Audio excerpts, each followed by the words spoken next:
Right now, we're taking it to ludicrous speed. That's right. We have fans all over the world watching us. First, one of the great character actors of the past 50 years.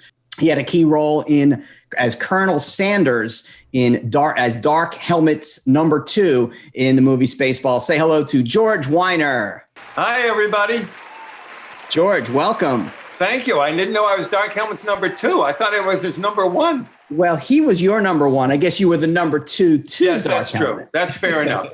And you were able to protect yourself well too. You never suffered the fate of that first Spaceball guy. Also a familiar face in films and TV shows over the past 4 decades. He has, get this, 275 listed credits.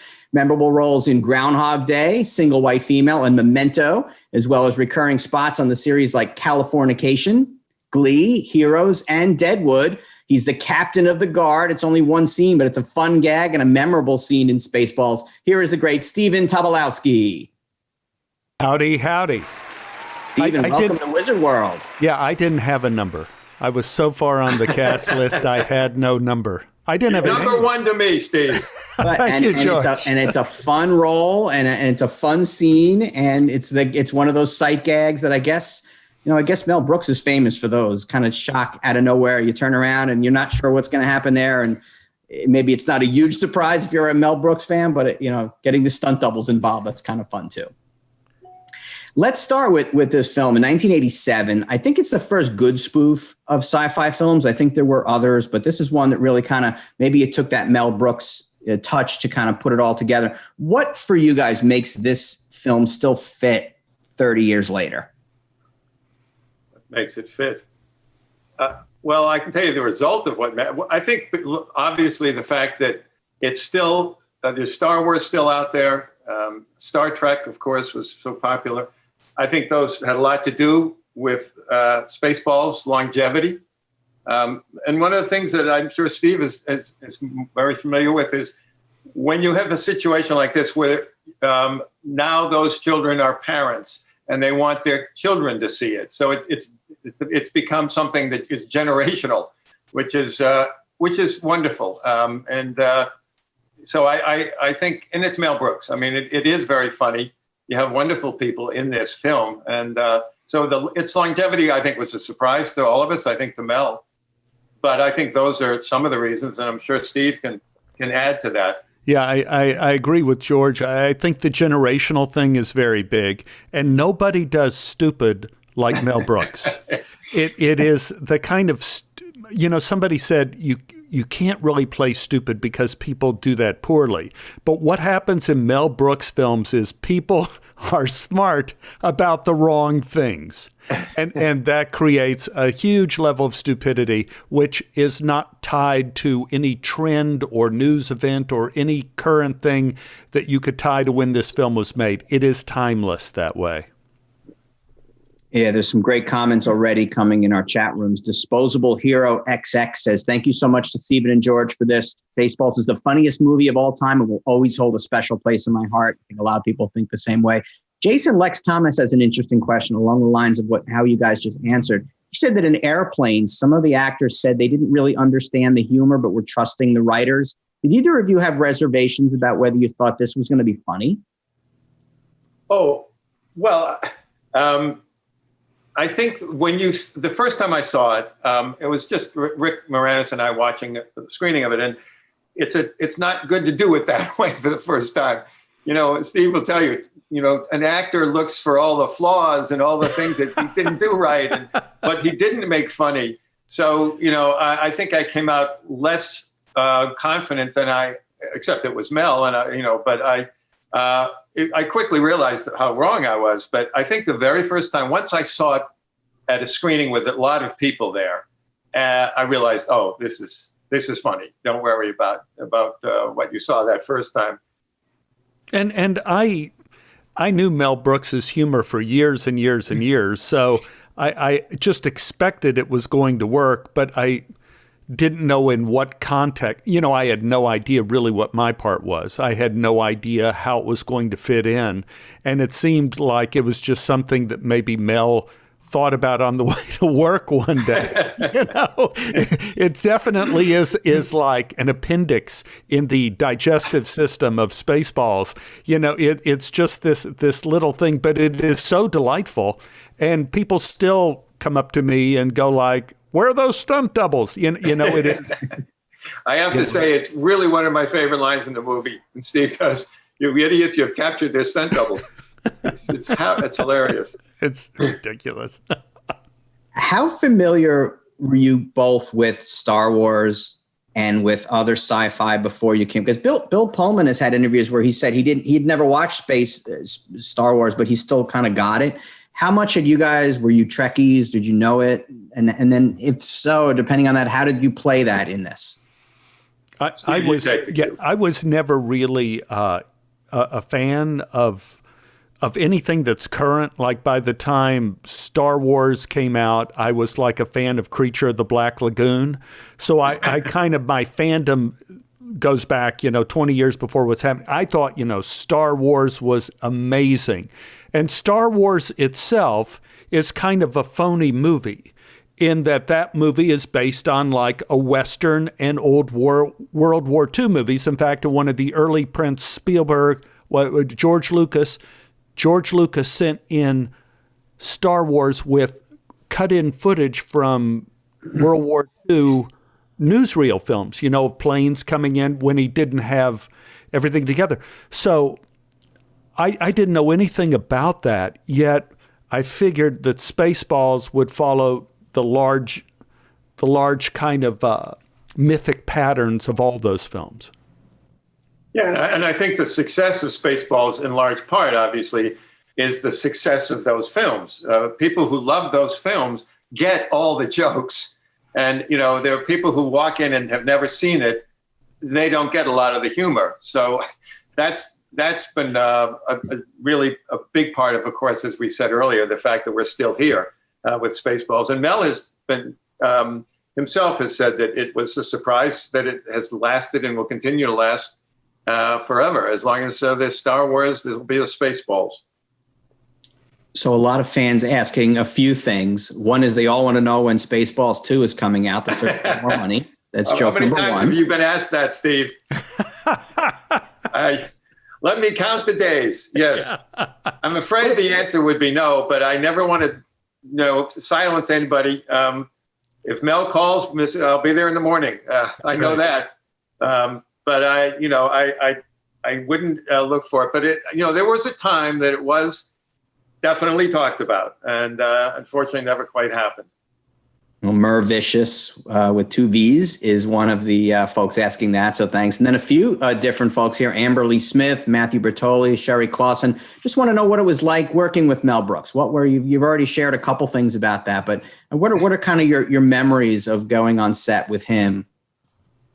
Well, I had a very weird experience. You want to talk about yours first, George, since you have a significant role? I had a very weird experience about the whole thing that's kind of different from anything that's ever happened to me in any movie again, because I had not really acted in any movies except, I think, Keep My Grave Open in Dallas, Texas, when I was a junior in college. So I was doing a play with Bill Pullman at Los Angeles Theater Center, a play called Barabbas, and Bill was the star of the show playing Barabbas, and I was playing Pontius Pilate, something like that.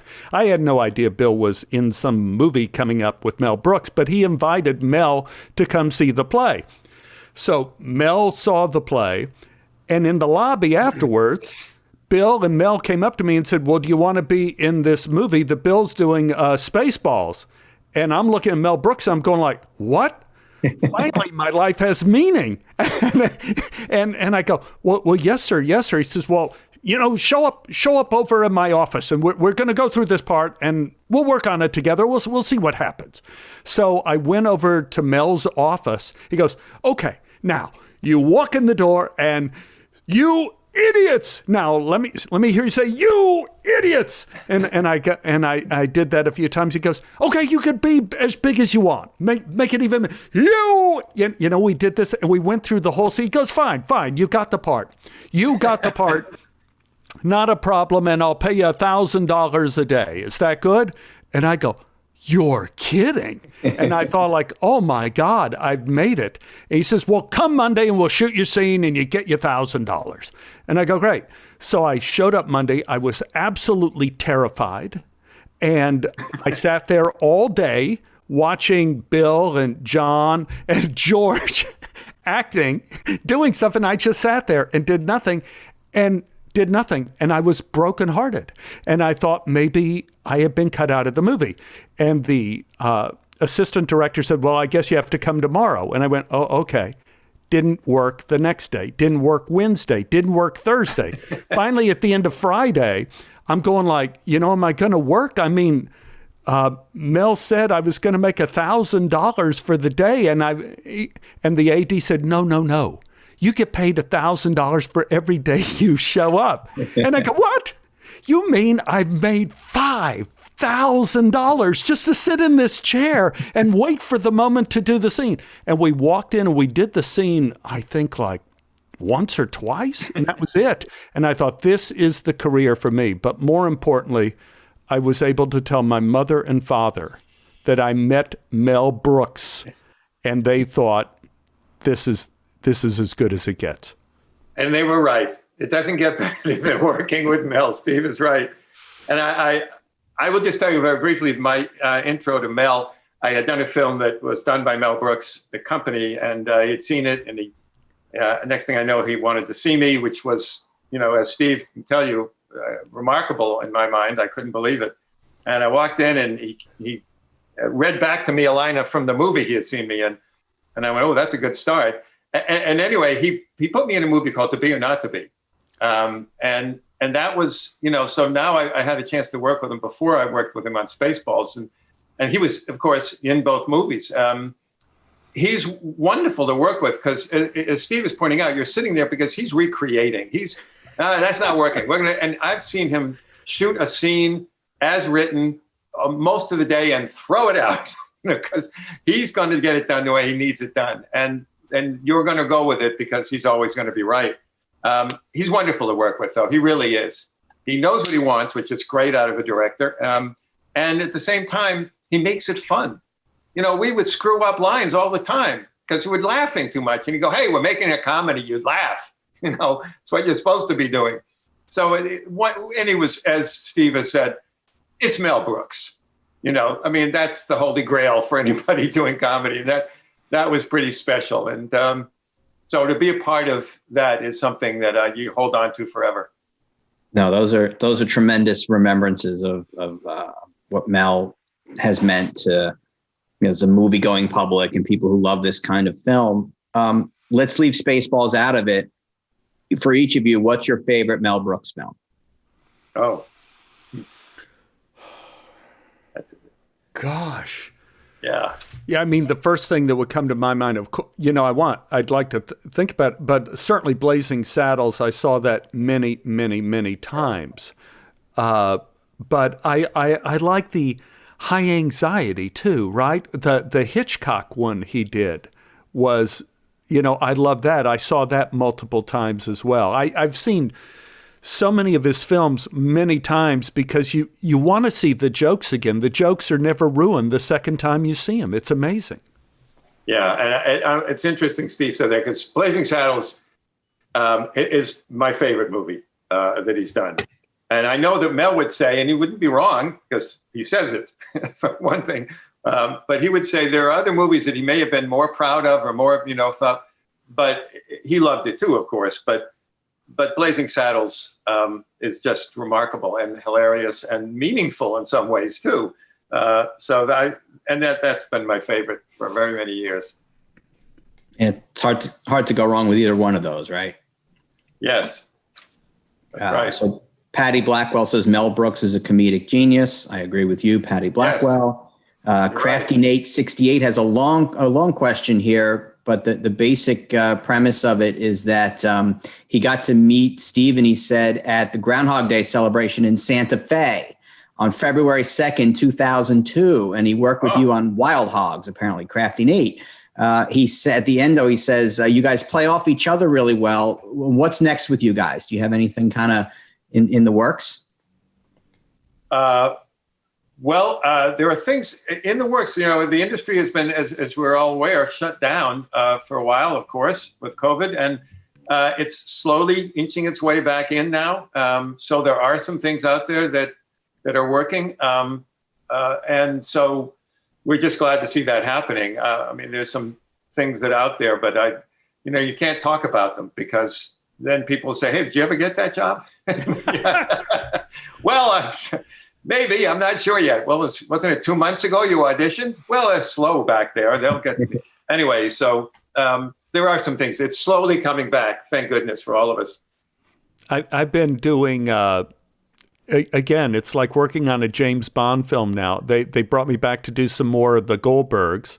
So I've been shooting that, a couple of them, and I'm shooting all next week and the week after. But going to Sony Studio is really like, it's a science fiction film. The hair and makeup people are in like helmets and goggles and all of this. And they have these very stringent COVID regulations. You have to get a COVID test every 48 hours. So I've had like 6 COVID tests in the last 4 days. I don't know how that works out every 48 hours, but they're giving me COVID tests right and left. And the hair and makeup people have to be outdoors. They can't be indoors anymore. And they have COVID monitors walking the streets.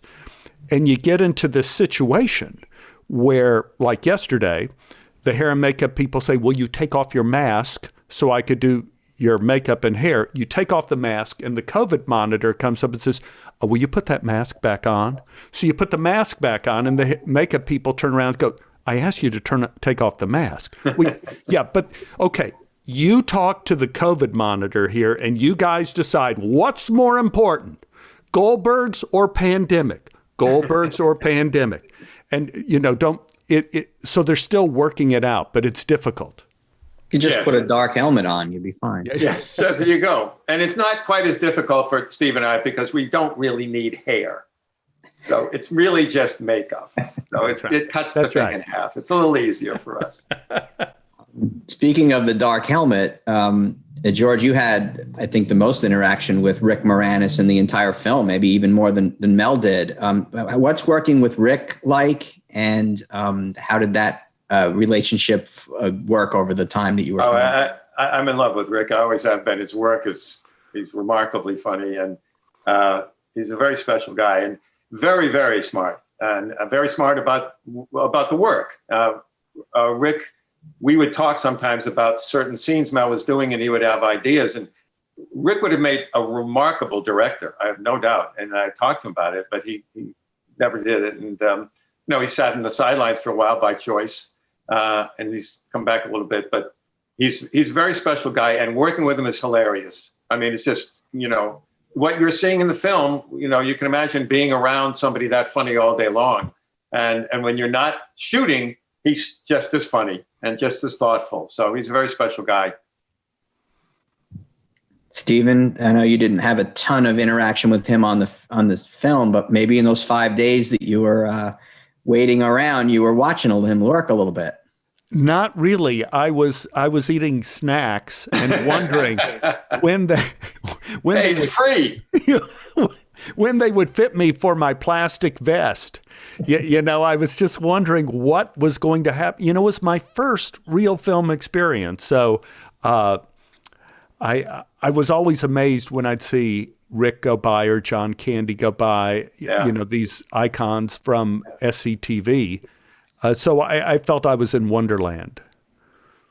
Yeah, Steve made such a good point, because when you're working with people throughout our careers that we've known and loved as actors since we were young, you have to approach them as somebody who's a co-worker with them. You can't go in and fawn all over them, and your day is already ruined for them and for you in terms of the work. So you have to put on this, "Nice to meet you, Mr. Brooks," and you're just there for the work, and this is your old hands at these, and blah blah blah.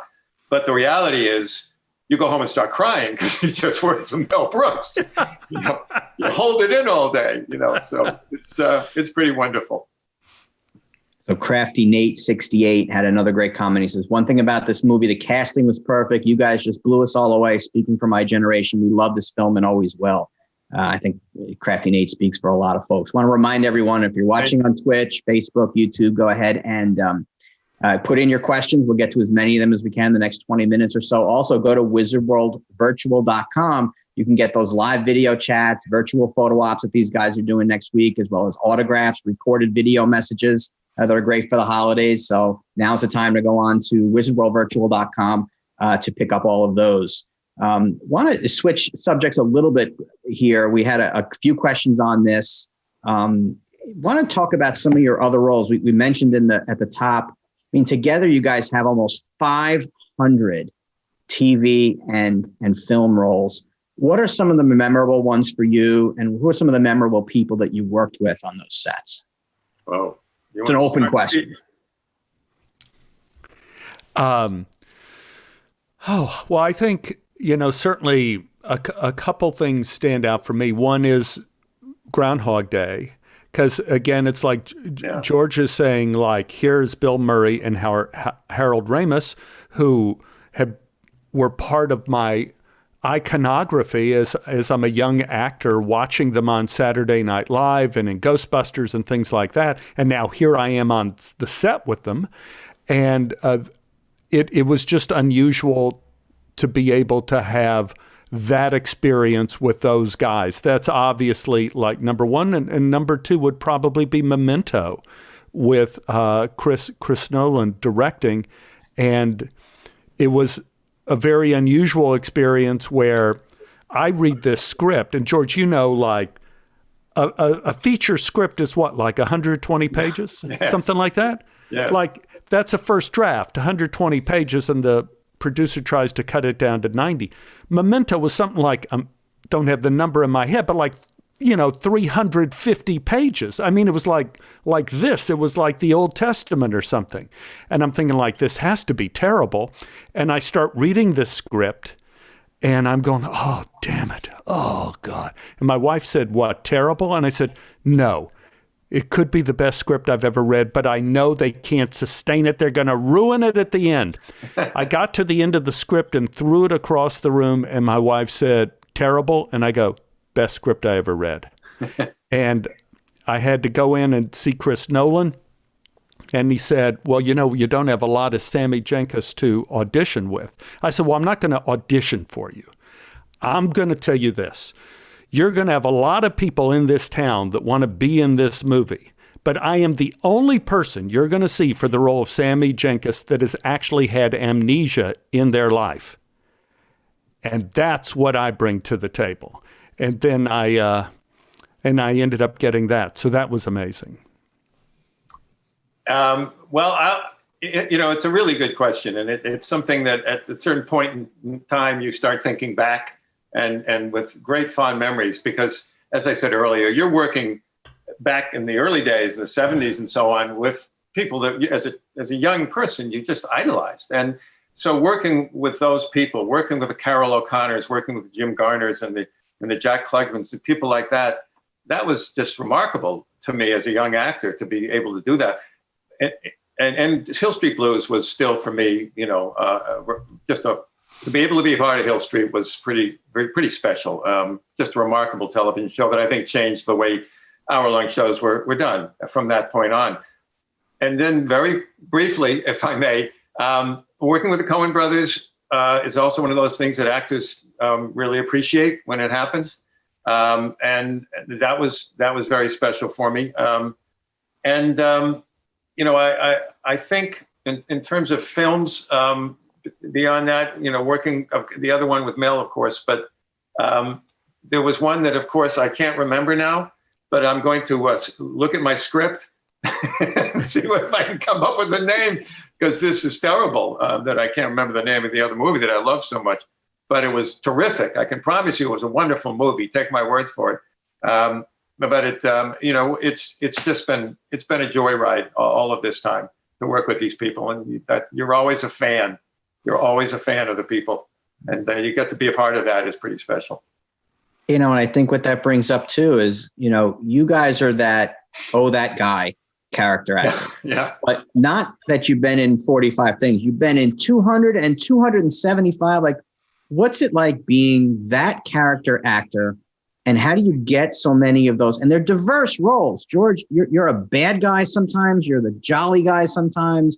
Steven, same thing. How do you manage to have such a diverse set of roles? And how do you keep getting those? What's it like? I'm asking 3 questions at the same time, but I'm just too excited about this. Yeah. Well, as Steve will say, I'm sure, to survive long term, you need to be able to show them you can do more than one thing. You may get introduced in a certain way, in comedy, I think, certainly for me, but to be able to transition over is very important for your longevity, for people them to think of you in some other way. So that's been of value. And, you have to get that first opportunity to do it. Who's going to hire you as the head of a drug deal organization or something. But when it happens, you hope you take your best shot with it, and that's a big part of it. And then basically it's just it's having somebody take a shot with you, and when you've done something serious with somebody good, you can count on the fact that you're going to be seen doing it, and that helps. Yeah, a couple things I want to follow up on that George was saying. Comedy is really important because about 90% of what you're going to be asked to do as an actor has to do with comedy. So you have to be able to do comedy. Another thing that hasn't been mentioned, and I haven't heard it mentioned at a lot of these fan shows before or by anyone, casting directors. I found that a casting director wants to bring an actor into the room that even if they don't get the part is going to make them look good for the director or producer. So a lot of times, like in my case, the same casting director would bring me in for various projects, like Howard Fuhrer. In the old days, I don't know, George, if you worked with Howard, but he brought me in for Mississippi Burning. He brought me in for Groundhog Day. He brought me in for In Country.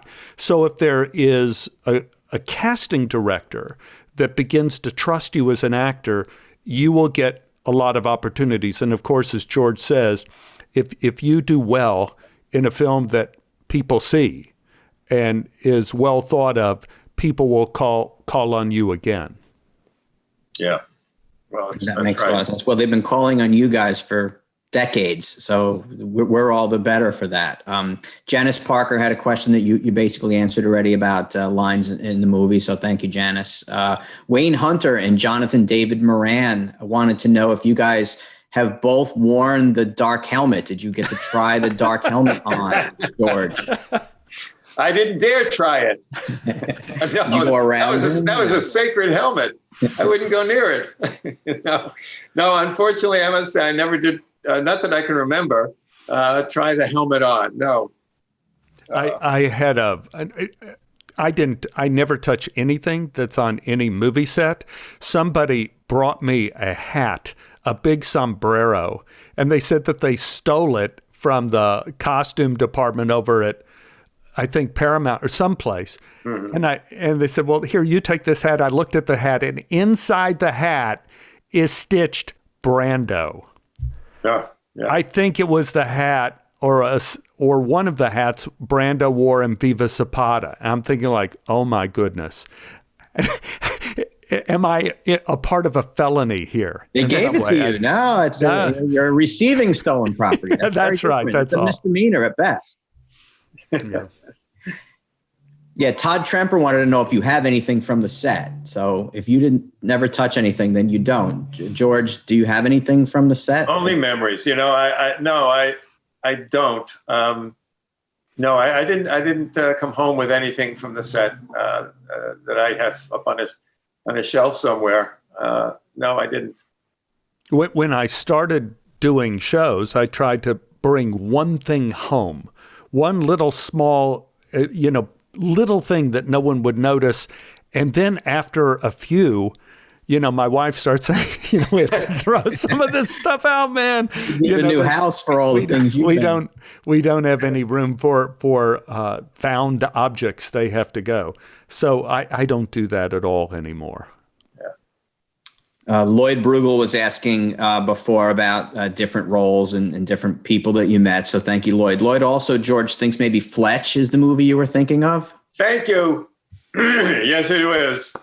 Fletch has the same kind of longevity Spaceballs does, and absolutely is one of my favorite comedies. Absolutely. And to be in that has been wonderful. Yeah, that's one with a lot of lines that you can use over and over again as well. Yes. Spritzer valves and ball bearings and yes, ball bearings. That's right. All ball bearings these days, George. Yes. Drone Out Zone Out has a question. Wants to know for both of you, what show or movie that you've been a part of do you wish more people got to see and appreciate? Oh, wow. Good question. Here is one that I think no one saw, and it's called a film called Pope Dreams, Pope Dreams. It's a wonderful movie, incredibly beautiful movie. Julie Haggerty plays my wife. It is funny and it is heartbreaking, and it was made at the wrong time. The screenwriter writes about this family that wants to visit the Pope, and it's like Pope John Paul 24.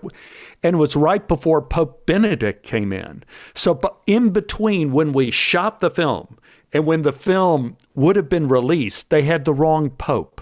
And it made it very difficult for the movie to really get any kind of release. But it's beautiful if you're able to find it somewhere. Yeah.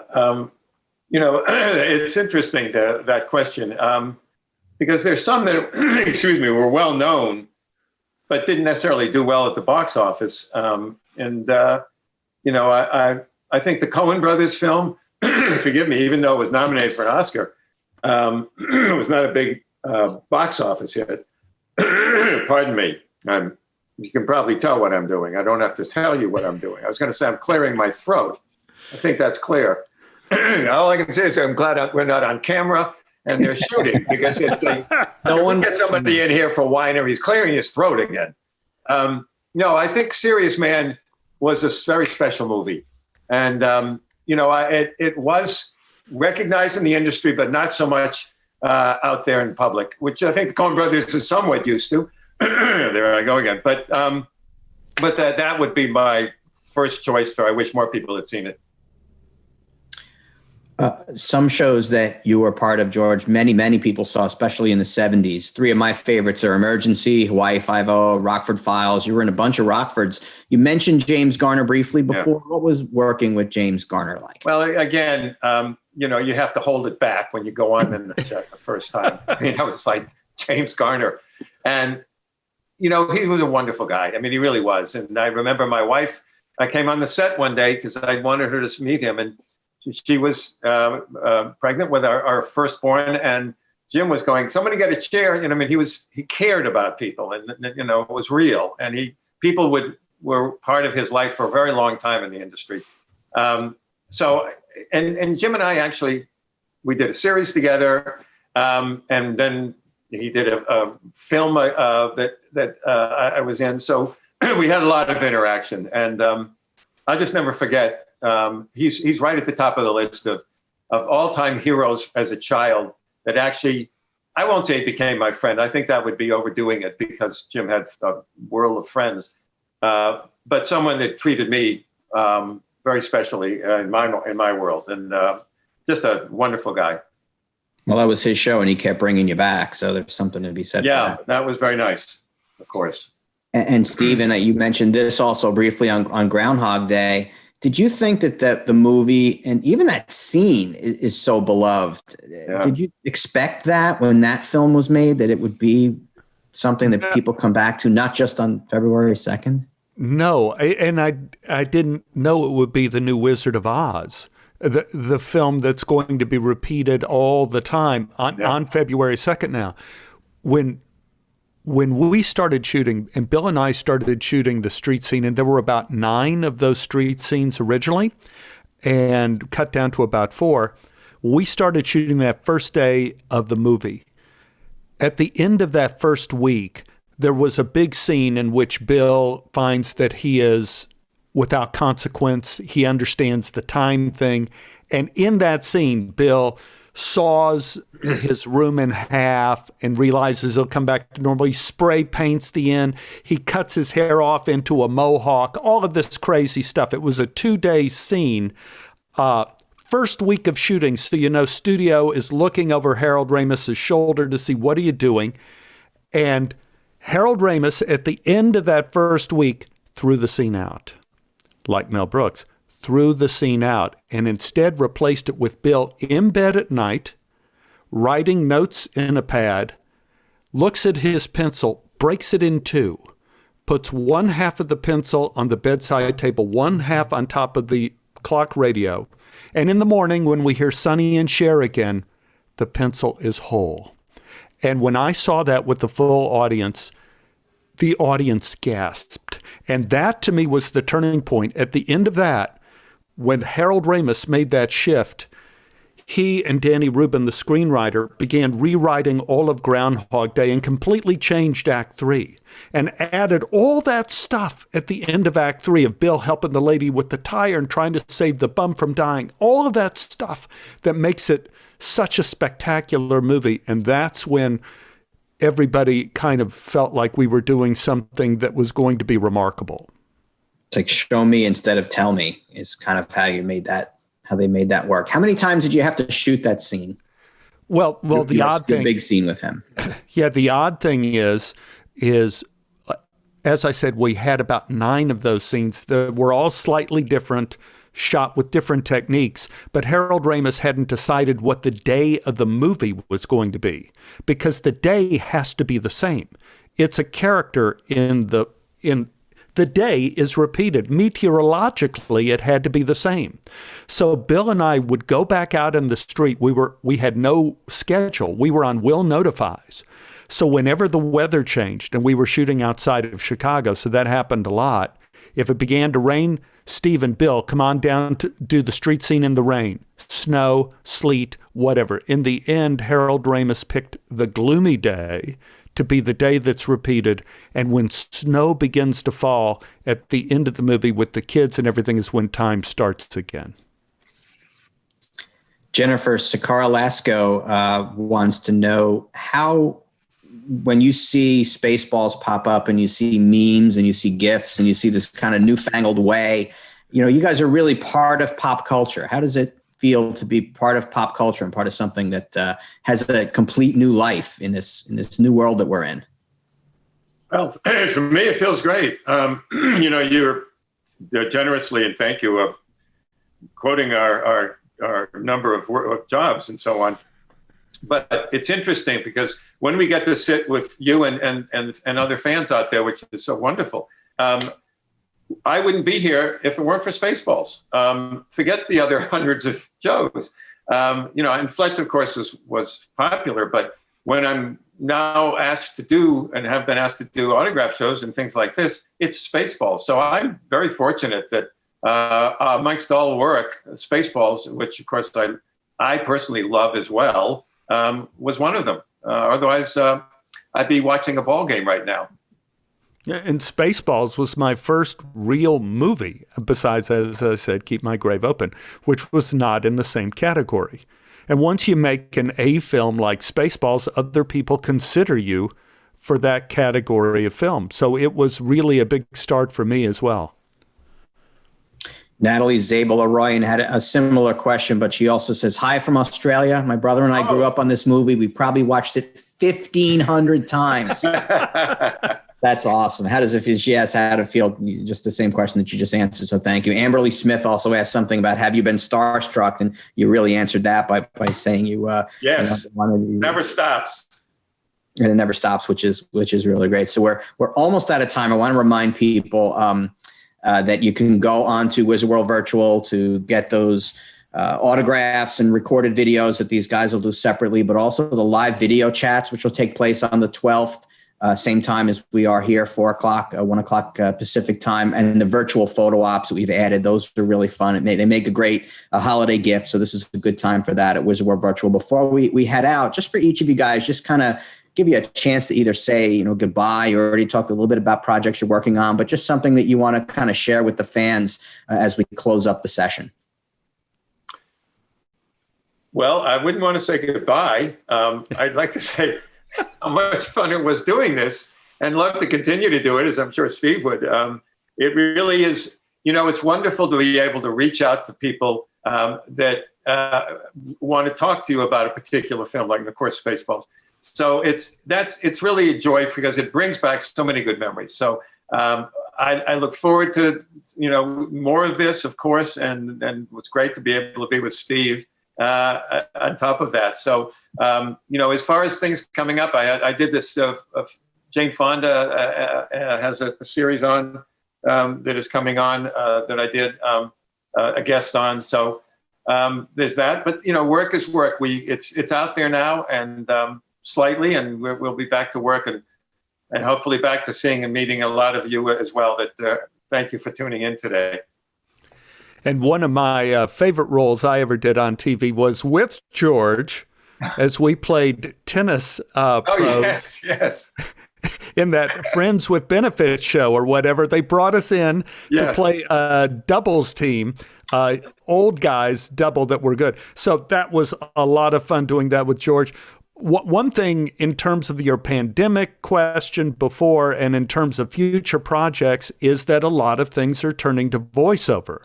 Yeah. And doing virtually. And so one thing I have in the future is I've been asked to reprise a role I've been doing on Archer and as a voiceover. And so I'm going to go back and be playing the multi-billionaire on Archer. And I believe I'm having some recording sessions sometime next week. So that'll be fun. And remember, Spaceballs was the start of that multi-billionaire thing. You got $1,000 a day. $1,000 a day. $5,000. That's right. So, we have about 499 other movies and shows that we can bring you guys into these virtual experiences. We've done about 170 of these. So next time we have one that involves one of your shows, you're going to be getting a phone call from us. This was a lot of fun.